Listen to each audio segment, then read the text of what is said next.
Okay, we are going live. Everything is live, and let's hit the two shot and say hi, everybody. Okay, we're back. Let's see if we have mic check for Fiorella. Hello, mic Ah, check. Can you hear me? I think we can. There might even be two of you. So I see two things. How about now? Hello. Now you Hello, should. hello. Now you should be good. They should hear me. They Okay. should hear you. Let's see if anybody is. I'm gonna go live on Telegram. I have no way to know. This is kind of an issue. Yeah, we got to figure this out.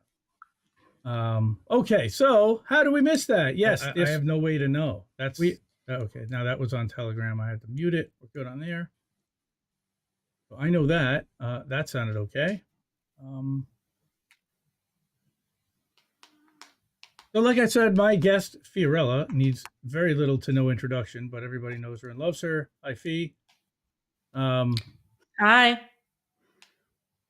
Are we? Can we hear her? Yes, I can hear both Fee and I. And yay, Kate! Thank you, Kate. Appreciate you. All right, so now we can get going. Yes. Yay! All right, let's switch to Indeed.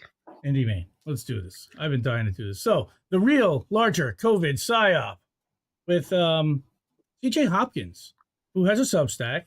I don't know if you know CJ Hopkins. I'm guessing you do. He writes for Off Guardian and he has his own thing. But what he's talking about is how to memory hole a psyop. And that Project Veritas, in the larger scheme of things, is look, there comes a time at the end of every psyop when it's achieved its objective, or much of its objective is that it's going to achieve and become increasingly recognizable as a psyop. That's what CJ's contention was. I think you've been saying this for like 3 years now, right? Yeah, maybe longer, but yeah. Well, specifically COVID. Are you referring to COVID? Yeah. They're talking about, because this is a crucial stage, because at this point, a significant percentage of the public have realized they've been thoroughly mindfucked. Many of them are none too happy about it. Some are starting to ask awkward questions like, why were we deceived and coerced by our governments, global health authorities, and the state and corporate media into submitting into a series of experimental vaccinations that appear to be killing and injuring a lot of people? Or why were we occupying and torturing residents of a Middle Eastern country that never attacked us and never had any intention to attack us, which posed no threat to us whatsoever? It's kind of weird, right? And at this point, it's way too late for those engaged in conducting the psyop to continue to deny the facts and gaslight the masses. It won't work anymore, right? So it's time to do some limited hangouts and some whitewashing and little sleight of hand and just generally confuse and distract the public and send them off in various wild goose chases while the official history of the psyop is written. See, I love this article because it kind of lays out, and you guys have been on the Convo Couch talking about this over time. And this just kind of hit all the points for me in one short article, and taking it to the end and kind of proving you right in a lot of ways. Right, for example, let's say you're wrapping it up, which you radically restructured society into a pathologized totalitarian dystopia. I love that. That's like your stuff, technocratic panopticon type of stuff. Where the majority of the masses went full-blown fascist, mindlessly following senseless orders, parroting official propaganda, demonizing and persecuting those who refuse to conform to the official new ideology. Let's just say you're winding down a psyop like that, and what you need to erase from your official history is the fact that your entire psyop was based on nothing but fake stats, and because the pandemic you used as pretext was mostly comparable to the medium influenza pandemics of 36, 57, 68. Right? I mean, this is crazy. Talking about the new normal, and now you need to erase all that from history. Well, how do you do that? Are you seeing any of this stuff over in Russia, by the way? Are they talking about any of this stuff? Like, what are they talking about with regard to COVID? Are they like trying to push big pharma narratives and stuff? No, I mean, it's a little bit different here than it is in the United States. But first off, I mean, every single counter narrative needs a counter narrative to that one. So there will always be people trying to co-opt the opposition. I think people like Elon Musk are part of that. They are these supposed anti-establishment figures that are there to uh, really drag people back into the establishment with these fake attempts to make them seem like they're, they're actually challenging the status quo. Same with Andrew Tate. Same with all these people. They're there for the quote left. And the right to continue fighting each other over these cultural wars. And as far as the COVID narrative, it's been entirely exposed. So now, instead of denying what's been exposed, they have to control whatever they can. So that's why you're seeing compromised outlets like Project Veritas come out with things we already knew. We know that Big Pharma makes a ton of money and that they need to have a way to uh, generate sickness because that's how they make their money. And that's been known for a long time. Somebody admitting to that doesn't really tell us much else. It doesn't really tell us the origin of this virus, why it was released, and the fact that there are biolabs in Ukraine, that this has been going on for a long time. There's been movies made before the pandemic that pretty much mirrored exactly how our the 2020 quote unquote pandemic happened. And it was talked about, of course, in Davos, and before that in the World Economic Forums, but prior to 2020. So this is part of that whole agenda, and that is not separate from what's happening in Russia right now with this proxy war against Russia via Ukraine. It's all part of the same type of psyop. If you look closely at what the intelligence apparatus is doing, they use the same type of language, the same type of strategies to get people to fall in line. You go Hmm. back to the 2020 election. Even before that, you go back to Russiagate. It was used by vilifying an entire group of people, by having, of course, the villain, which was in that case Trump, and then Bernie supporters by extension. And then, of course, after that, the question about Russiagate was discussed up. It's still discussed now to this day. And we had the elections of 2020. We had that. We had COVID, and so every single psyop that's been thrown at people was used by having a villain to blame it on, and then by turning people against each other and making them be the ones to ask for more security. So if, oh, there's so many Russian bots, we need more censorship of online media. We need more censorship to keep these Russian bots away. Oh, we need more censorship from the COVID deniers, and we need more police to go after these Trump supporters who are trying to overthrow our democracy, even though the left was supposedly fighting this establishment before and they were anti-cop. They turned out to be pro-cop because it was a Trump supporter. So that's how you manipulate people. And of course, now where we're at in this whole thing, nobody cared about Ukraine. People couldn't even point to it on a map, but they easily were able to be convinced that Ukraine sovereignty was the most important thing after a quote unquote pandemic and a disastrous economy and inflation and houselessness and just this crisis that the United States is going through economically, that Ukraine was their priority because sovereignty, and we need to respect sovereignty. The same people that said that they were fighting the establishment decided that Russia was their main problem. And it's psychological priming, it's psychological programming. It's this, we couldn't have the success of brainwashing the population against Russia without having had COVID, without having had the elections, without having had the Russiagate and the 2016 primary. We couldn't have had anything that's happening now without having that in the past.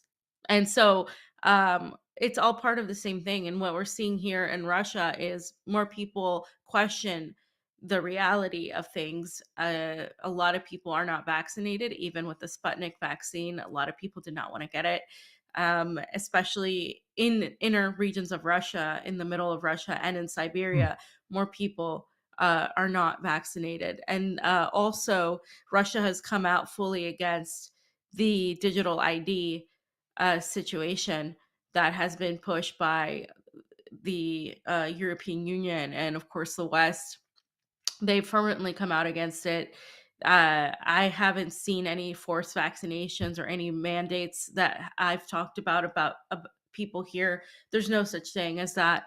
And when I was in Donbass recently, we were talking about the global hegemony. We were talking about the global takeover via the World Economic Forum and Davos. That was a conversation I was having with a bunch of people. Some of them who still have a respect at the very least for the Soviet Union. So what you're seeing here in Russia is an attempt to have a a sovereign respect for what Russia is and what Russians are and what people in general are in every country, to have respect for who they are culturally, what they choose to do. You're seeing this in Africa, the ousting of the French from Burkina Faso and from other parts of Africa, the ousting of Europeans. The attempt at neocolonialism, once again, is failing. And in Latin America, you're seeing the refusals to send arms and weapons and funds to Ukraine by nations that were once huge partners and allies to the United States, Colombia being one of them, for example.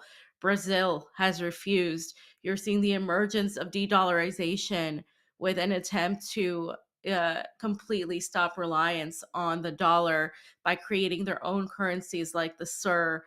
And this is an attempt, of course, via Brazil and Argentina. And so this is not coincidental to what's going on in the conflict between Russia and Ukraine. This is, let's call it what it is, the conflict between Russia and the NATO collective is what's going on. So it's no surprise the United States now needs another distraction for its populace. And in that, we've seen in the last week, of course, the giant, dangerous weather balloon that The had to be Chinese taken balloon, down right? with an F-16 or F-22, a ridiculous amount of force for a weather balloon on either end. It's ridiculous, but of course now, as I think a few people may have mentioned this before, a few analysts, but I agree totally. This isn't just about Russia. This is about China, because China is a more powerful economy, and China is another nuclear power. And Sergei Lavrov met with his foreign minister Chinese counterpart recently, and they cemented their relationship, saying this relationship was strong, that it's only going to grow. And with BRICS growing, you're not going to see that relationship be strained. If anything, you're going to see these relationships build in Africa, with the Middle East or West Asia, and with Latin America. And that's something that the United States and Europe and the NATO collective don't want, because that's going to get in the way of this agenda that they have, where they're in control and the rest of the world is just merely a jungle for them to dispose of. Yeah, yeah, it's a mess. Yeah, holy shit, there's so much that you had in there. Yeah, So sorry. no, no, that's okay. Sorry. You go off on that's what he does. We're talking about Malone, and we're talking about this kid Jordan and Project Veritas, and about the limited hangouts that they're dropping on COVID. Mhm. And just how people still are just starting to wake up to it. Like, take this COVID Twitter files. He's ripping at a Lee Fang. How Lee Fang got contacted, and this is what's weird. You're with the Intercept. That's who Musk goes to. Again, I think we know Musk is Intel State. He's got big connections, and he's not going to play around with it. He's been censoring just as many left people. We need Joe back. We got to get Joe back on Twitter. It's ridiculous. He got mass reported by the NAFO bot for posting the Nazi, proving the Nazi content of what's going on out there, and yeah, it's brutal. So it sucks. It sucks not having him. Consent Factory Yeah. was making fun of, again, limited hangout, textbook limited hangout. Not suggesting that he or any of them are controlled opposition. No, it doesn't work that way. They're picked because exactly who they are. Because Lee Fang works for Pierre Omidyar, a millionaire working for a billionaire, just like Alex Berenson, and he mentioned Sacred Cow. Glenn Greenwald, who I like and respect, are perfect vehicles for limited hangouts because they're in the big club. Okay. they have limited access, they have exclusivity, and they have some kind of an elite status.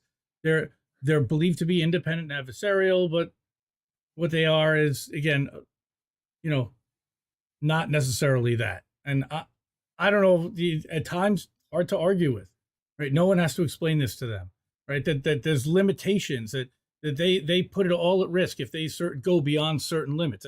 You Right. know that because you've gone beyond Yeah. that limit and put yourself at risk beyond that. So I think this is right in line with what you've been talking about again. And if you ask them, they'll tell you that there is no such line for adversarial journalists, not because they're lying, but because they can't see it. All right. I'm sure you believe everything you're saying. What I'm saying is, if you believed it, you wouldn't be sitting where you're sitting. That's Chomsky, right? And one more thing Well, on. I mean, Go I ahead. think some of them believe it and some of them don't. Like, I mean, I think some of them know and some of them really don't see it. So I think there's just, I Hmm. think there's both. You definitely at some level you see. That's why, like I said, I've always said if working for RT, I was told I couldn't have an independent outlet, I wouldn't be working for them because then that they don't cover everything that I want to cover. Hmm. So that's just the reality of network media in general. Once you get that big, there are certain things that, I mean, I did a package on COVID recently, well, maybe a couple months ago, and that was one of the few things they've done on COVID. It's not necessarily outrightly discussed, mainly because of the censorship aspects, but I mean, they're censored everywhere at this point. So why does it matter?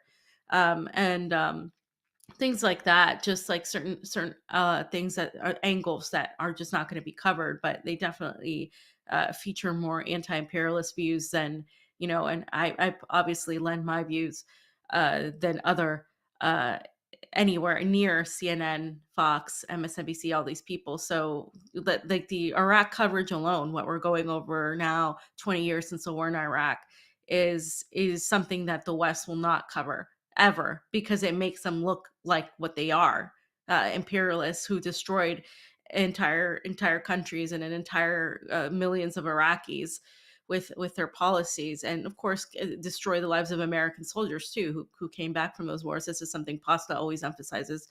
And so that is true. I mean, there are levels, but I mean, I think a lot more people are more aware than we think. It's just a matter of protecting um your your career to a Yeah, degree. my And my I my understand, my but worry is still that we're not even close to reaching the normies. That we're still like screaming into a yeah, huge echo chamber, and I don't think Elon Musk has done anything to help that whatsoever. If anything, he might have even made it no. worse in some ways. All right, but that it's funny that Taibbi, unlike Fangemaritson, has the sense to steer clear of the COVID part, which is a lose-lose equation for famous adversarial journalists. But this is about Hamilton 68, and this is the thing. And Mhm, this is what I wanted to point out. And I love this thing. Hamilton 68 was not a scam, and the media didn't fall for it. It was a psyop, and the media participated in it. And if you think I'm yeah, nitpicking, you don't understand how official narratives are created and maintained. I wanted to like broadcast this thing across everywhere. Right? That's one of my favorite lines that's been written for a while. They're not created and maintained with magic or top secret mind control technologies. They're created and maintained with words.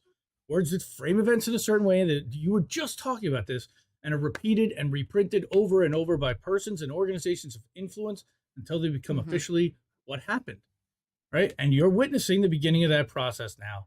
Fang's tweet, just one of many examples, saying the media fell for Hamilton 68. And they were mhm, scammed by that clown. All right. No, they didn't. mhm, They wanted that to happen, first of all. They wanted to believe it. They wanted it all to be true. Right. The actual PSYOP in which they participated is erased. Right. Their complicity is portrayed as mere incompetence, for which they got right, paid billions and billions of dollars in revenue and salaries and bonuses and everything. And this should be familiar to anyone who was paying attention during the war on terror, right? Comparing that to Iraqi WMD PSYOP, which included the same type of limited hangouts and corrections, corporate press, and then of course Julian Assange blew the doors off of that. um, and here's yeah, the official narrative. This was the official 2004 correction. Mistakes were made effectively, yeah, right? From the New York Times, yeah, yeah. right? So That's so but this is what they do. This is right. what they do, and that's why I don't buy this Twitter file revelation so eloquently given out to certain people like Barry Weiss, like Lee Fang, like certain groups, Berenson, because it just shows you that they were handpicked for a reason, like you mentioned. It also shows you what, of course, there's lawyers involved. You don't get to see everything. It's not, direct source. It's not like it was released like WikiLeaks was released. This is Right. like you're only seeing what they want you to see, where they're allowing you to see one.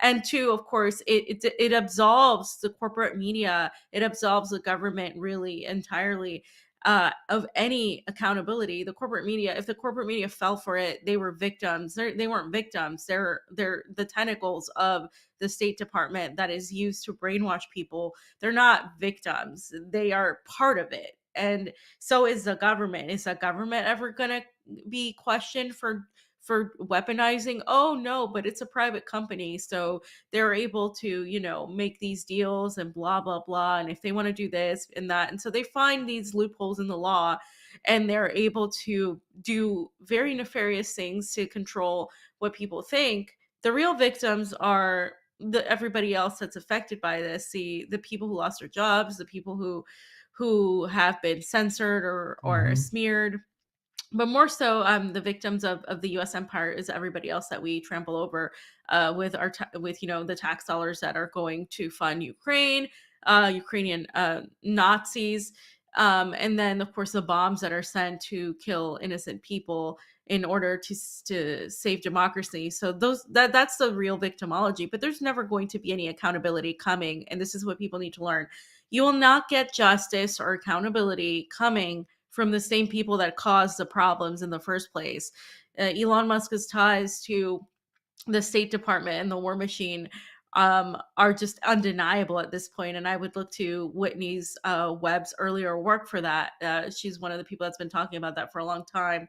So have others, including I think Vanessa Beeley did a thing on it as well a while ago. But uh, this is undeniable, and you can't put that aside and say, well, maybe he's one of the good guys, when those ties are clear, when who he is with Starlink, when who he is with DARPA, and where he comes from, and that sort of thing. You can't just put that aside, and people need to understand that any sort of revolt against the establishment, any sort of justice at this point in an empire, in an oligarchy, is not going to come from the top.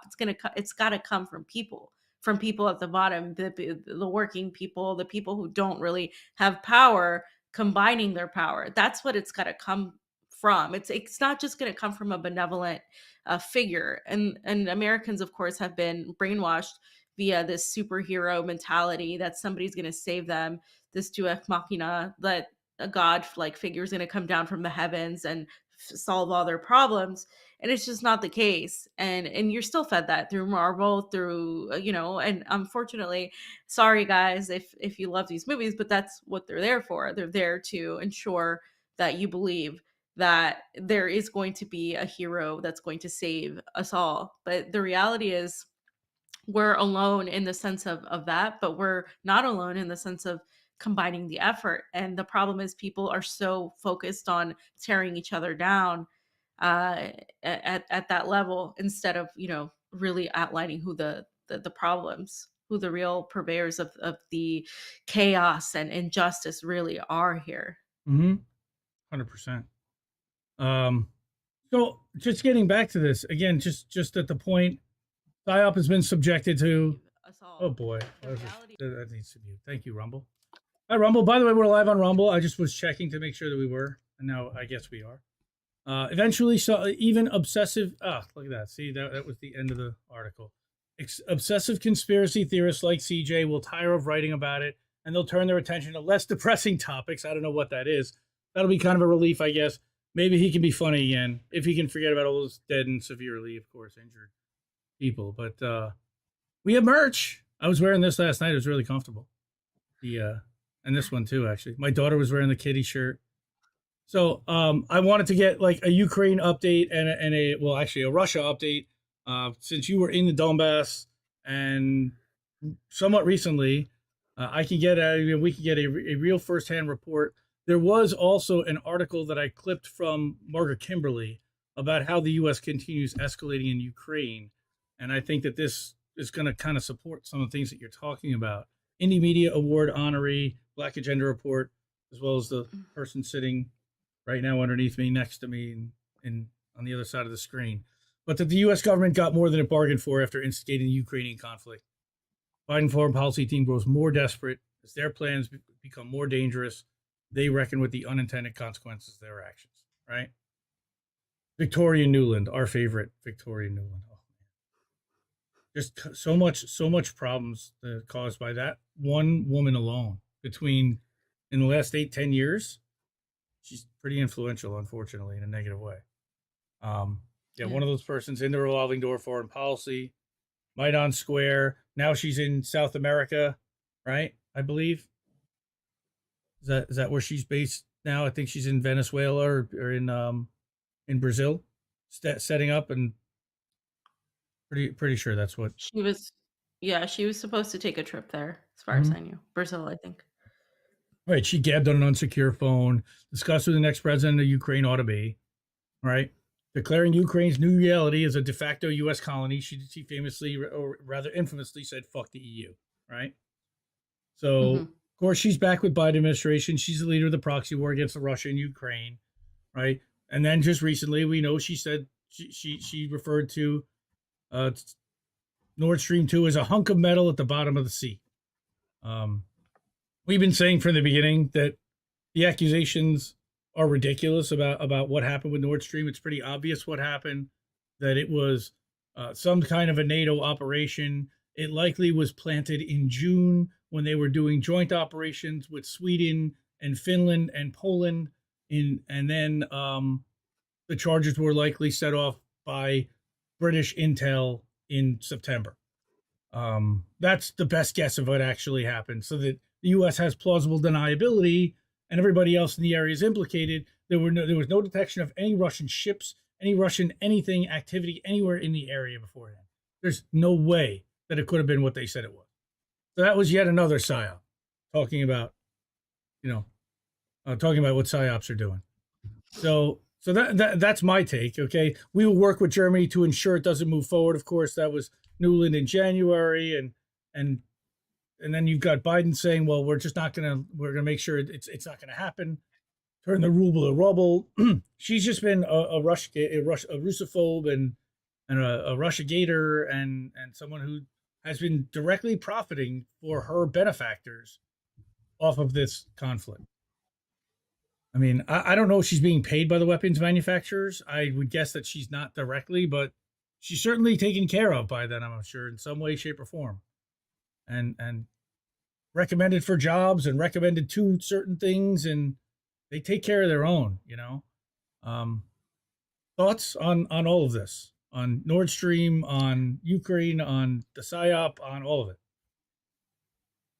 Right. So we know that Victoria Nuland was extremely well involved in the ousting of Yanukovych, a democratically elected leader of Ukraine in 2014.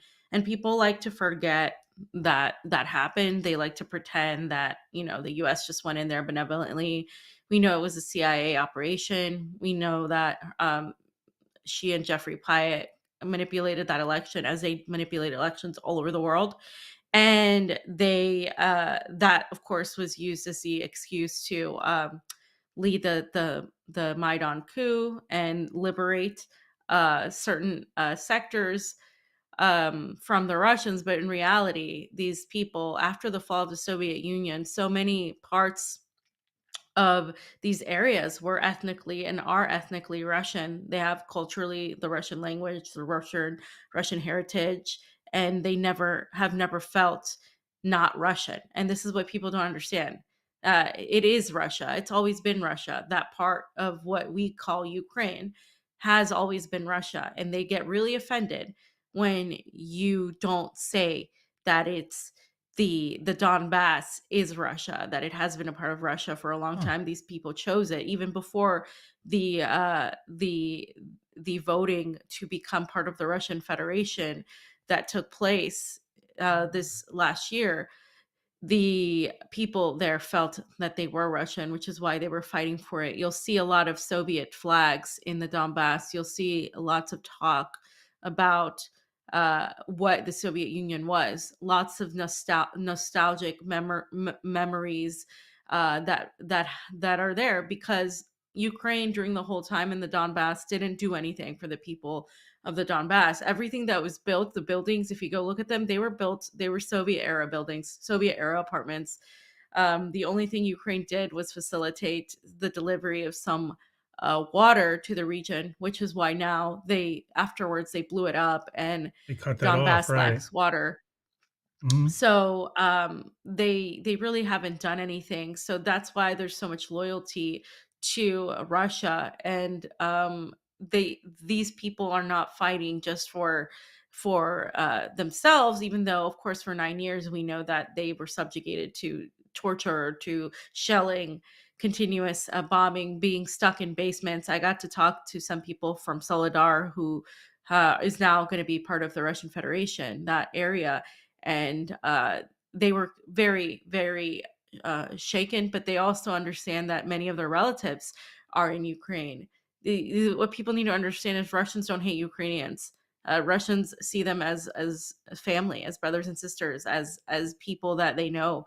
And a lot of their family members are on the other side. So many didn't want to speak to us because they felt that it could endanger them Get them and in their trouble, sure. families in Ukraine. Hmm. Um, and then the revelation of the soldiers, the liberation of the soldiers that were, of course, POWs kept in captivity, and how they were tortured. Well, some of them, both the people that were stuck in these basements and the soldiers, have mentioned hearing English speaking voices, which tells us that there are mercenaries, that there are NATO troops there that are fighting with Ukraine's army. And there is no denial, as the German MP, German politician, recently said, that they are at war with Russia. They're not denying it anymore. They know that this is happening. They know that they can't hide it anymore, that it's not about Ukraine's sovereignty, that Ukraine's sovereignty has been gone since 2014 or perhaps before that, technically.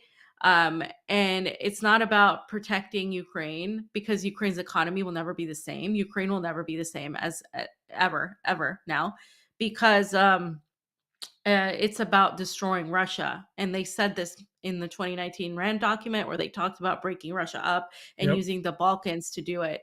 And that was mentioned. But also the fact that the Minsk Accords were admittedly only to buy us more time and to continue training Ukraine and preparing Ukraine for war with Russia.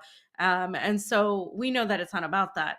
And recently, Russian Foreign Minister Sergei Lavrov admitted that if the United States and NATO continue supplying more weapons and more aid and involving themselves in Ukraine, Russia's going to have no choice but to continue pushing back further, because they cannot risk this happening again. They can't risk NATO being at their border, because this is why Finland and Sweden are such an important part of this, because if they became a part of NATO, they would completely entirely surround Russia, and Russia knows that that's not good. They can't have that, because again, they know that the goal is to break Russia up into ethnic groups, ethnic minorities, different states that they can control, that they can say we're giving them sovereignty. And this is where I fight with a lot of anarchists, because they, and some libertarians, because they tend to be like, well, everybody has the right to sovereignty.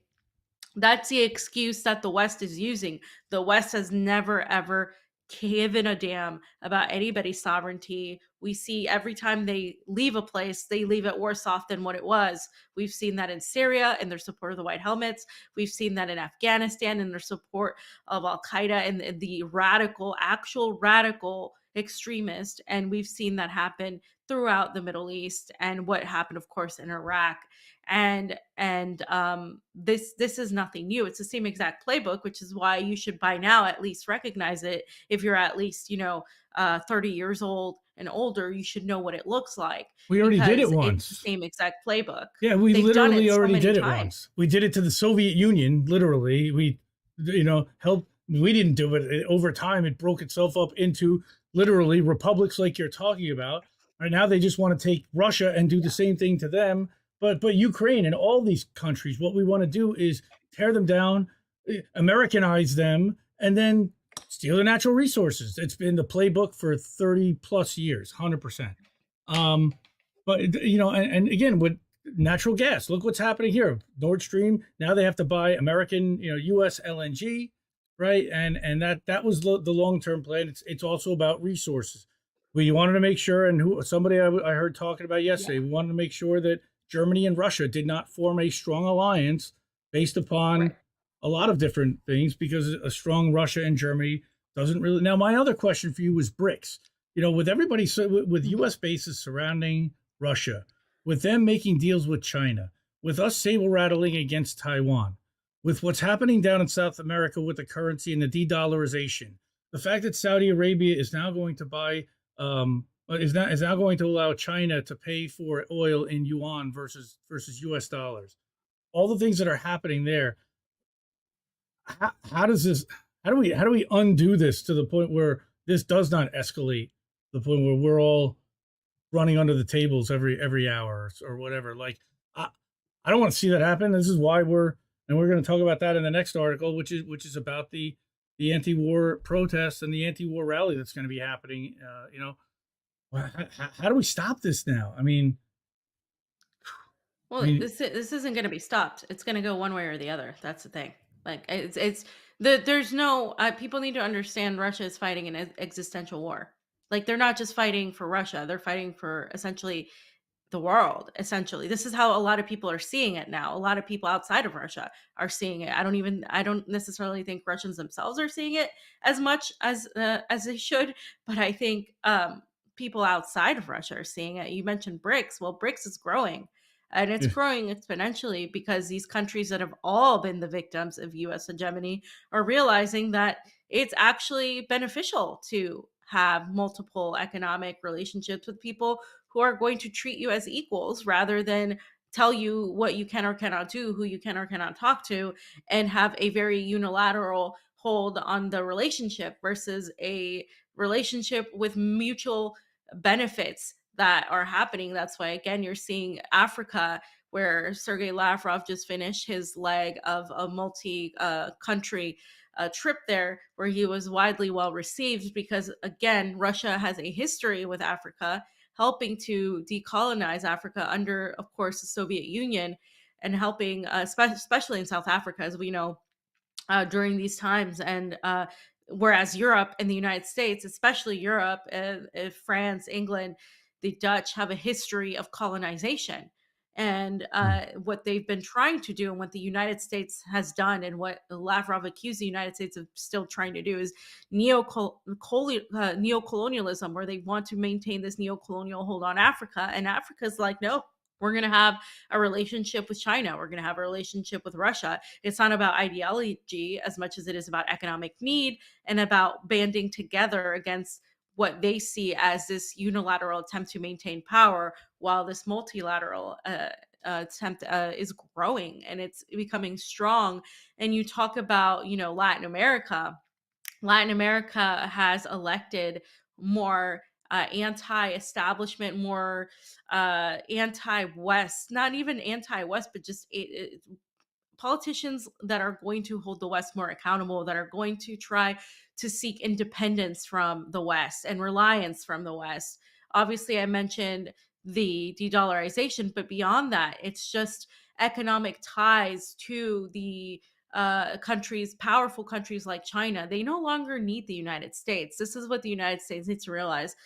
They're no longer needed. The Russian sanctions aren't working. I put up a video not long ago about a Russian market. I've never seen more juice in my life as I've seen here. Somehow I can order to my door fresh orange juice, and I can't even get that in the United States. Fresh squeezed orange juice. I can't even get that in Florida, and there's supposed to be like oranges in Florida. And it's insane, and it's not working. The sanctions aren't working. Why? Because Russia has India, and India isn't really talked about enough, but India is growing. It's growing economically, and they're I trading bet they are. with India, rubles to rupees, and they're trading with China, and they're trading with Pakistan, and they have all these relationships building up. So Russia doesn't need the EU. the EU needs Russia. And Germany, as you mentioned, was the number one most affected country because they always got this cheap gas and Mhm. energy from Russia. And the United States did not give a damn about sinking Germany because they don't care about sinking their allies. They've done this time and time again, and they say as much. And they did it because, of course, it makes some money. The amount of money being made by Lockheed Martin, Boeing, and all of these companies is insane. And so the United States is basically using the EU for the economics of supporting this war, using NATO's collective for arms and for actual bodies, and using Ukraine for the majority of the bodies and the majority of just the political aspect of it. How much is the United States really losing? They're not really losing much, and the defense industry is making a lot of money. The American people are losing. The American people are being left and pushed aside, as they usually are, because before, if you had a world war, if you fought war, you were supposed to see some benefit at home from it. You're not seeing any benefit in the United States from it. Not for the people. You're seeing only the benefit go to the defense industry. So That's it. eventually, something's got to turn with the American people. It's the American people are, I think, the ones that mainly have to come and show an anti, not just an anti-war movement, but an anti-US military State Department movement, because it's not just about being against war. It's understanding that there's going to be opposition to your hegemony, that people are going to fight against what the United States is doing, and they have every right to do so. That we have more in common with people of Russia than we do with our leaders. That your enemy is not Russia or China or Iran or any of these people that they tell you are your enemy. That your enemy is the State Department. It's Victoria Nuland. It's Jeffrey Pyatt. It's Joe Biden. It's the Democratic and Republican factions.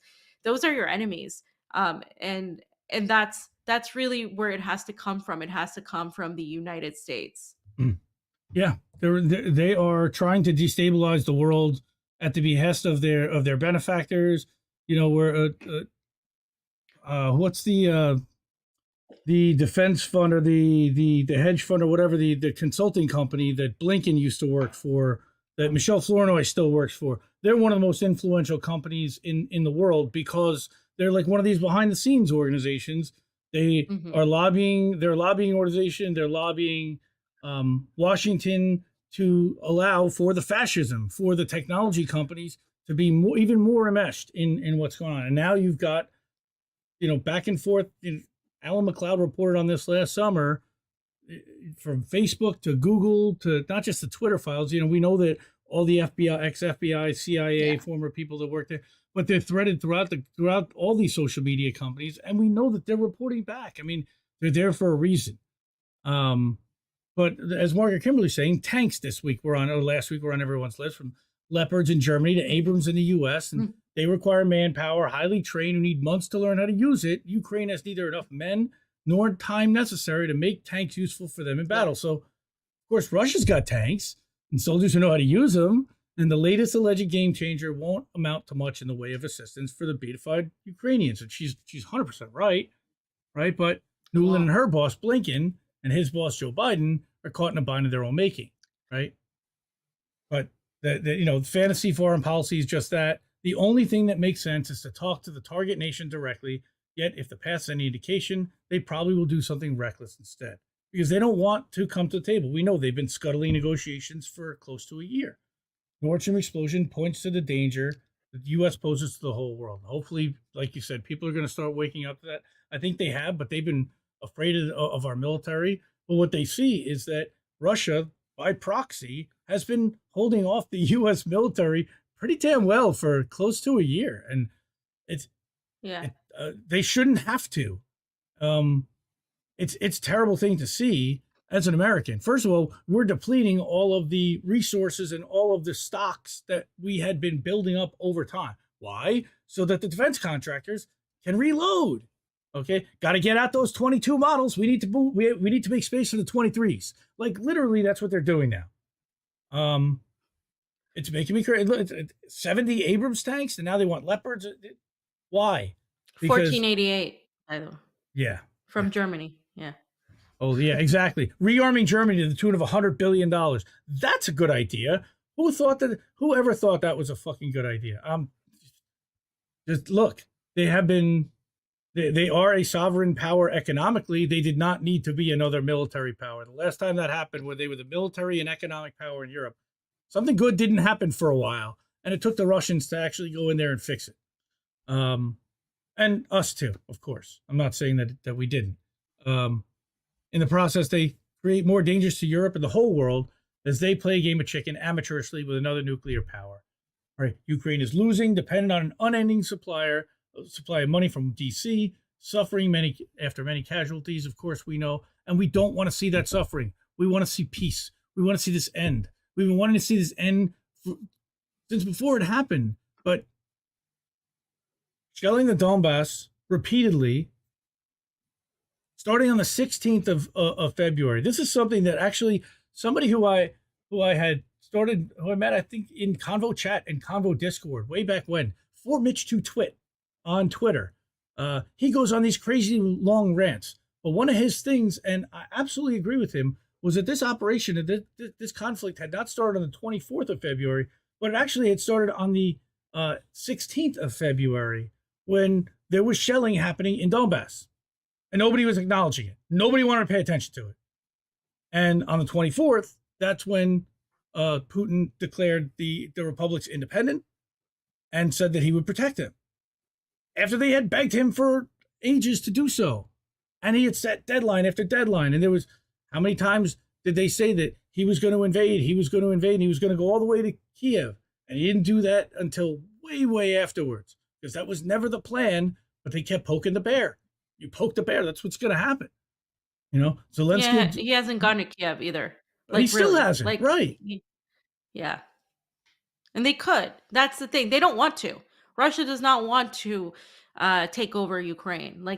Or definitely does not want to take over Europe. They don't the Russian way of being is different than the European way of being. Yes, there are young people here who see through social media the coolness of the West, but overall, Russia is not just Moscow. It's everything outside of Moscow. And this is something that happens in every country I visited. The capital is one thing, but the rest of the country tends to be more loyal to the national aspects of the country. They tend to be more aware of what's happened and the history. And Russia understands that they're different. They're not Europe. They will never be Europe. They'll never be accepted by Europe. This is not about expanding like they've been trying to tell you that Putin is Hitler and wants to expand and take over the entirety of Europe and all this and that. And it's actually the EU through the World Economic Forum and the United States that want to expand and take over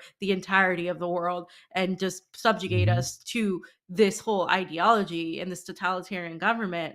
And more people here talk about that than I've seen people in the States. Remember, it only started with a few of us, where some called it a conspiracy smoothie, where it was supposed to be this crazy thing. And now, because it's popular, everybody's talking about it. And a lot of people talk about it in a very superficial way, where they just say certain keywords and say the globalist here, the globalist there, but they don't really know what that means. Or what they're really talking about here. And what we're talking about is that there is like a war going on between those that really want to subjugate the world into this totalitarian order. And it's not communism. It's certainly not socialism. It's a fascistic Orwellian existence where you don't get to decide what you want in your life. You have no independent thought to decide. It's where the government decides for you, where you have to adhere to these beliefs or you are cast aside. And so with Russia's more of a traditional society. Yes, they have their faults, and yes, there are things I disagree with Putin on, but the reality is Russia has a right to choose what they want. So does every other country in the world. What China does, what Russia does, is up to the people of China and Russia. You don't have to like it. You don't even have to agree with it, but that's up to them. It's not up to us to defend. When's the last time U.S. intervention actually helped anybody out? If somebody can answer that question for me, that'd be great. And by the way, during World War II, it wasn't until later that the United States government finally agreed that Hitler wasn't going to be the winner and that he needed to be destroyed.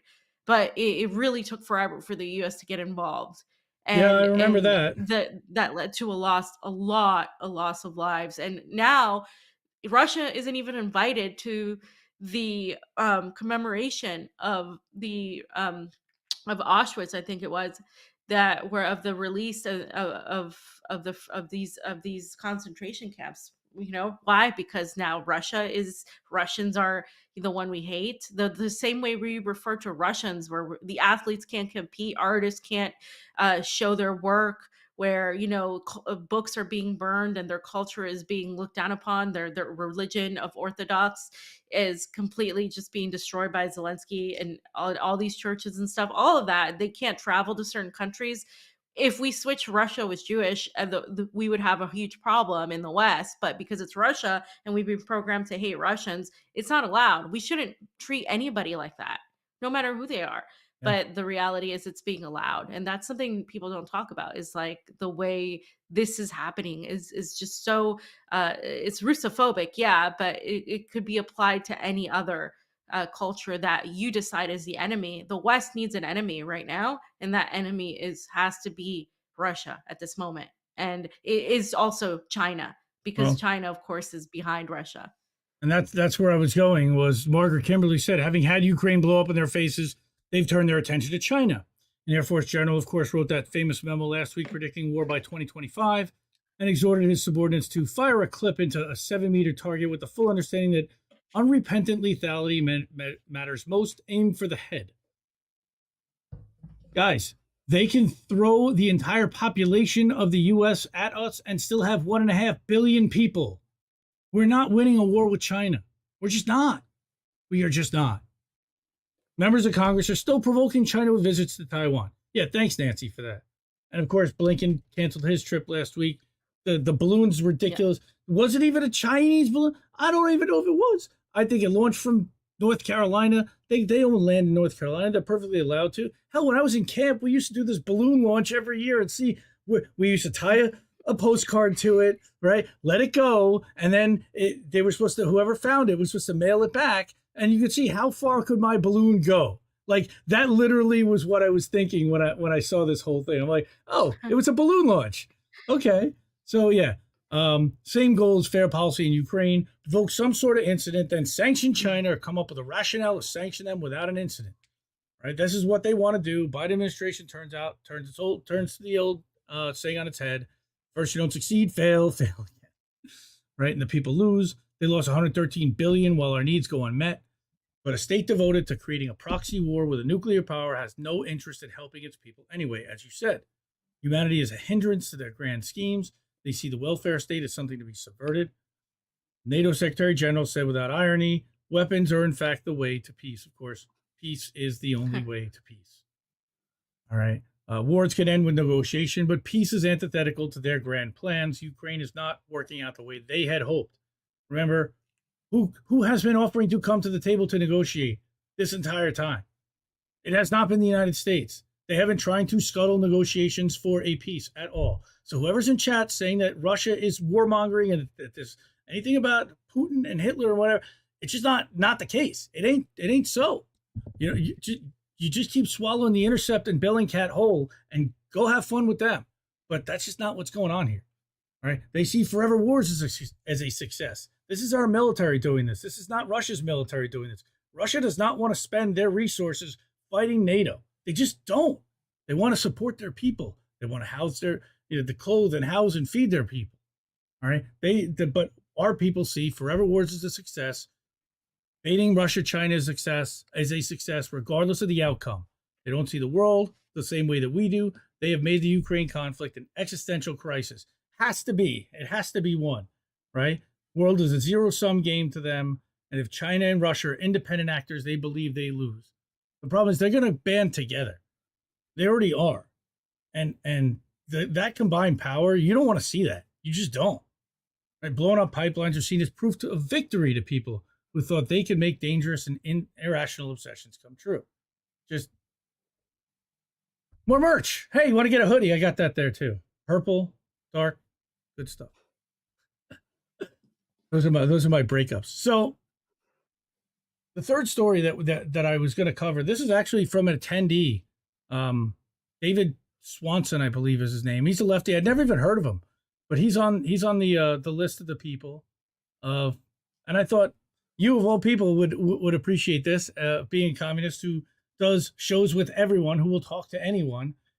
How dare I oppose war together with libertarians? Because you've been criticized for attending many a protest and many a rally with people who people haven't liked. I thought that this was quite appropriate for us to kind of talk about and have you kind of share your opinion on. But that he's getting a lot of criticism for planning to speak at an anti-war rally, which libertarians speak, than he does for sitting around doing nothing. Mm-hmm. In fact, I get exactly no criticism ever from anyone for sitting around doing nothing, even though that's far more dangerous. I love that. I realize that sitting around doing nothing or binge watching videos is a top priority for millions of people. I see packed sports arenas, vacation resorts. So clearly people could go to an anti-war rally. They have other priorities, but it seems strange and has for decades that avoiding going people near you who you disagree with is a higher priority than opposing war for people who claim they want to oppose war. It's so frustrating. You know, we've been dealing with this Psyop now for feels like 2 years, you know, since the first March for Medicare for All. When they started, and it might even be before that. I'm sure there were Assange rallies and marches where they had infiltrators and people trying to sow seeds of dissent. And it's happened every time lefties try to get everyone together to do anything. You've got this group of people that always has a problem with 1 or 2 or 3 or 5 or 7 or whatever people, and this one's a this and this one's a that and this one's a that, and you can't ever agree with them, right? But why would I team up with or even be seen with people who oppose a war because it costs money? Talking about mass murder, massive environmental destruction, risking a nuclear apocalypse. Isn't that embarrassingly comical to oppose it because it costs money? Well, I guess, but I'd oppose war with people who opposed it because it started with a W. This is great. If a crowd of people who hated war and water and walruses in Wisconsin invited me to speak against war at an event exclusively against war, I'd show up and I'd speak with perhaps a nice bottle of water and my Wisconsin Badger shirt on, because the very point would be the widespread coalition agreeing on the opposing war. But so in your experience, and I know Pasta, your teammate at the Convo Couch, your partner at the Convo Couch, is due to speak at this rally in 2 weeks. Everyone can go Cash App or Venmo Pasta. Go to yesterday's stream for Convo Couch, and you'll be able to find the links to it. Hook them up, get them there. But so, what do you think about all these infiltrators and the people who I would call them chaos agents? All right, they are designed to. I don't even know who they're talking to at this point, because you're either with us at this point, or I don't think there's many people in the middle that they can get. So it's like, why are they standing there making all this noise still? So there's genuine criticism of some of the speakers, maybe just like 1 or 2, if that. But that's not a big enough problem as nuclear war and the potential for nuclear war, and somebody organizing an event, a group of people organizing an event to oppose this, that I haven't seen organized at all by the left. In fact, the left, or what they call themselves left, is there cheering on the money for NATO because Ukraine needs to be respected from evil Russia, completely lacking any sort of understanding as to everything we just talked about this last almost hour. So that's what the left is doing, or the left is just there talking about how evil Putin is, or, doing absolutely nothing, as this man mentioned. They're not doing anything. If you don't like this anti-war rally, then organize your own anti-war rally that you like with the people you like. But that just doesn't happen, because that's not the goal. The goal is to, as you said, destroy any semblance of this, any notion of this, and cry enough to where, and it's not just the left, libertarians have the same problems. Mhm. Every ideological sector has its own problems. We saw this problem come to terms with Scott Ritter, them trying to get rid of him, blah blah blah. It's just like ridiculous at this point. The guy was a UN chief weapons inspector during Iraq. Like, what the hell are you doing? I mean, this is somebody that should be talking about this conflict, because again, we're being lied into another war, and the same thing is happening. And so how is you disliking Scott Ritter or even Jackson Hinkle more important I mean, than that's and so silly. I'm no fan, but at the same time, it's like, okay, well, yeah, I mean, I think people who are liars and who are grifting will fall by the weight of their own lies eventually. Eventually people will see through them. And that's you can't just have this little tantrum every time somebody you don't agree with comes on and says something you don't like. I mean, if it was something else, maybe. This is the biggest anti-war rally I've seen in since the conflict began, and it's so necessary right now.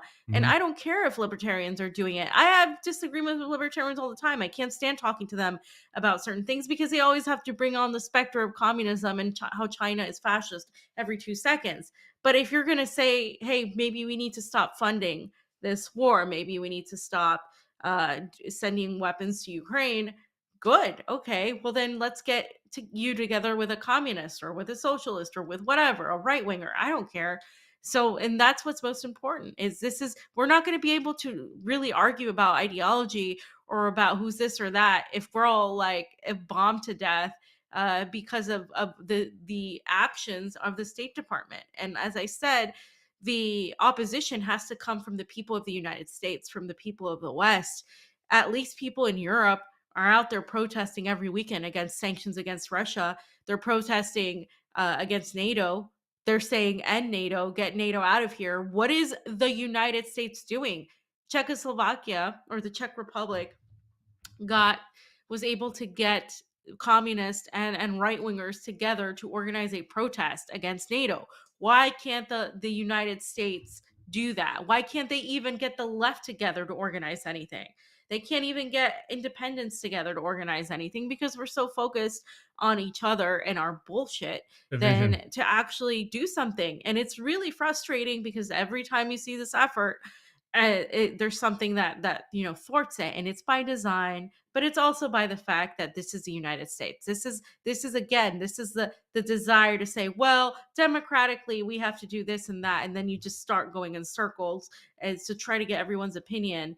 But really, there's a difference between getting everyone's opinion and being victim to these chaos agents, being victims to these people that just want to sow discord. By the way, that is the CIA handbook, is to go into organizations and movements and sow discord and throw off the objective of that movement to where you don't even know anymore what the objective of that movement was. It gets lost because you're so busy talking about who's a fascist or who isn't a fascist and the red brown alliance and all this stuff. Like, it's something I've been dealing with a while, Yeah. for a long time. This is, I mean, I've been called a Russian propagandist since Bernie's first ran for president. So when people were like, "Oh my God, you're going to be called a Russian propagandist," it's like, well, what's the difference? They've been doing it for a long time. What's this going to do to me now? They're just going to call me a Russian propagandist. Am I a Russian propagandist? No, I'm not a Russian propagandist. So who gives a damn? What the same people that are so dumb that they can't see through what's going on are going to call me a Russian propagandist isn't going to make or break what I do or what other people do. At the end of the day, what is really going to stick here is eventually is the truth. 20 years later, we know we were lied to in Iraq, and the truth may come late, but it does eventually come. And I really hope people do go to this event, and I'm glad it's taking place in spite of all the hiccups and in spite of some of the dumb decisions I think that were made. I really hope the event can surpass all of that and really, really garner at least attention to really show that there are a group of people from all walks of the political spectrum that are saying, hey, we don't want this war with Russia. We don't want war with China. We don't want this increasing a nuclear threat. We don't want World War III. We want peace. And that's the important message that needs to be resolute, and it needs to be the loudest part of that rally. And I hope it is. Yeah, yeah, and again, this guy's saying again, nobody's in an anti-war rally to promote libertarianism or any other political ideology except for the bit against war. If they were, they'd be promoting what an array of people we have agreeing on opposing war, which is the whole point. He's had organizers of the event on his radio show and agreed with everything they said. They created a list of demands for the rally, agreed with them all. At some point, don't you have to criticize an event for what it actually says it's about and not for its unstated agendas? I mean, this is what now the other criticism is over one of the organizers and the way that they've handled money in the past and not been transparent. And I think that that's also valid criticism. I would just make sure that he's not anywhere near the money. I mean, that it's that easy. Is there no limit? If libertarianism was acceptable in the general society as racism or sexism or some other evil as damn well should be, would I appear beside libertarians? Well, if nuclear war were becoming more and more likely and nobody else was lifting a finger, you mean? Yeah, I think I would. I've spoken at rallies against drones with guys wearing NRA hats who don't mind drones murdering foreigners, but didn't want to be spied on. Right? Spoken at rallies against wars with people who opposed only one side of a war and supported the other, which is really weird. In my view, that's slightly more acceptable and useful if done in the country whose side you're opposing, which is what's happening here. In fact, I've never once spoken at a rally beside a single person I didn't have some serious disagreement with. That's a good point. Mm-hmm. Right? Spoken at rallies with members, as long as they don't take the microphone out of your hands, like something like what happened to Fee. Yeah, it's fine. Like that was literally an op that was allowed by the March for Medicare for All people, and they still take no accountability for that, other than saying we're going to get rid of her. They knew what she was going to do. They had an idea of what she could do, and they still allowed her to do it. Okay.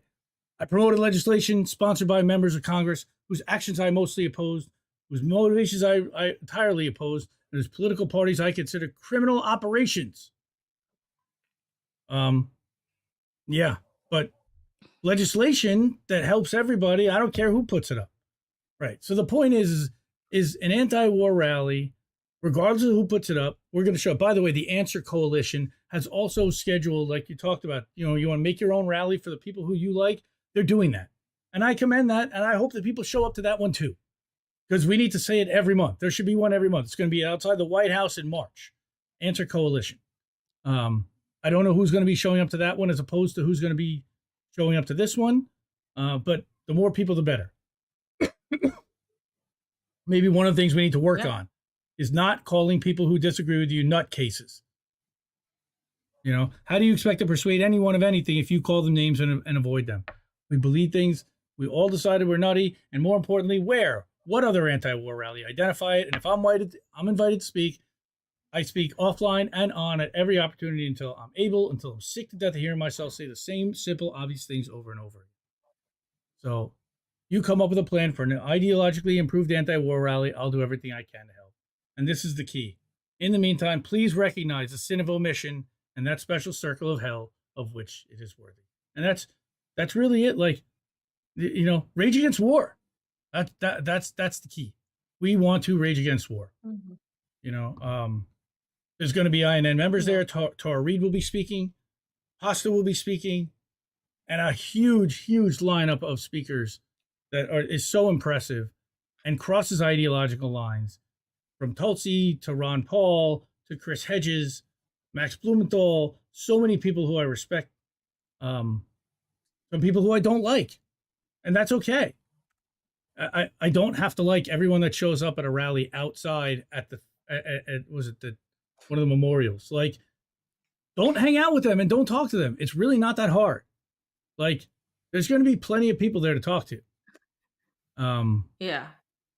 I mean, just Pasta and I went to the Defeat the Mandates rally. And I think he spoke at one of them, but we went to several. One of us at least went to, I think Pasta went to both. I went to one of them, but there were communist flags. There were people there. There were Greens there. There were like independents there. There were right wingers. we were there. I mean, so it was just this whole thing. And there's obviously people there that I'm going to disagree with, but we were there to stand against mandates.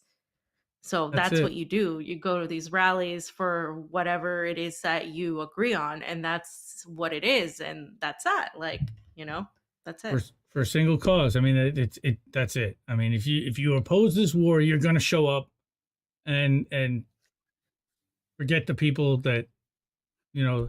You're going to ignore the people that you don't like and focus on the people that you do, and not just on people, but on the fact that you're there to oppose war and show solidarity to oppose war, and coalitions across all kinds of ideological spectrums shows people that this is a big deal. Hmm. So, I had 3 stories. You gave me an hour, and I really appreciate it. And despite all the technical glitches early on, I thought this went pretty well. And I love you, and I really appreciate you coming. Um, anything? I know you're going to be doing Convo tomorrow and Thursday, right? I don't know what's going on for the rest of the week. Anything else you want to plug? Yeah, combo tomorrow and I think Friday probably. And I have some more videos coming up for my trip to Donbass that I've been going through. So look out for those. And that's going to be a little bit more intense type of footage, type of interviews. And what else? I'll be on RT starting Sunday again. And yeah, just, it's, this is the time to oppose war, guys. This is the time to do the thing. And again, I don't think the United States empire can be saved, but what can save the people of the United States is if they unite, actually unite and come together, not through ideology, but through their opposition against the empire. And I think that could be a potential way to have a chance to recuperate the any sort of governmental institution, but the empire of the United States as it stands has to end for the rest of the world to survive. And if we want it to end in a way that's where it's controlled by the people that should control it, which is literally the people of the United States, then it's going to take some sort of unity among all coalitions of left, right, center, independent, whatever. The United States is not going to be won by the right. It's not going to be won by the left. It's only going to survive in terms of the people by a coalition of the people who take back their government. However, that becomes a thing. So first and foremost is to oppose the nuclear war. That the potential is stronger than ever, and nobody wants that. No people here don't want that, and people I think in China don't want that, and people in the United States sure as hell don't want that. So make sure to let the world know that you do oppose any sort of continuation of attempts to go to war by your government, because it is your government, it is our government, and we're the ones that have to speak against it the most. Yeah, we need That's to it. push our leaders for peace. Bottom line, enough of this. $113 billion. Where could that money have gone? That could have helped. Could have been a year of free education. Could have been a year of childcare. So many things where that could have gone. And of course, the MMTers would say they create all of it from thin air. I don't want to hear it. 113 billion is binary. You could choose to create it and spend it here or spend it there. They chose to create it and spend it to destroy people and to kill people, rather than creating it to help people and help our citizens and help others. I also want to plug tonight. I'm going to be on with Jesse Jett, American Tradition, 10 p.m. Eastern. We are going to do an episode on INN exclusively. Tomorrow night on INN, you have INN News with Reef and Colin. I don't know if they have a guest. I know they were hoping to get Garland Nixon. I don't know if he committed. Thursday, I think I'm going to run the original Sunday night. How do we miss that? That we were going to do Sunday, but I was too sick to do. And then Sunday, there'll be another new How Do We Miss That? So it's going to be a busy week on INN. I am feeling better, thankfully. It took a while. I was down for 3 days. It was rough. So thank you, everybody, for the well wishes and for sharing and for patience and for Fee, because she's the best for dealing with my technical bullshit. And I love you all, and I'm glad to be back. So thank you so much for watching. And this has been How Do We Miss That? Episode 65 with Fee. And we're out, everyone. Keep questioning everybody's motivations. That's what Indy says. I think I liked it better being blind, when I couldn't read between the lines, and when I couldn't see the cracks in the structure that lay bare before me the whole time. I think I liked it better back when I suspended disbelief and swallowed pride. I thought I knew the difference in the red from the blue, but they both bleed us so dry. They both bleed us so dry. My favorite songs don't hit the same way. I get to the end of a 4-minute track and I'm only looking back thinking,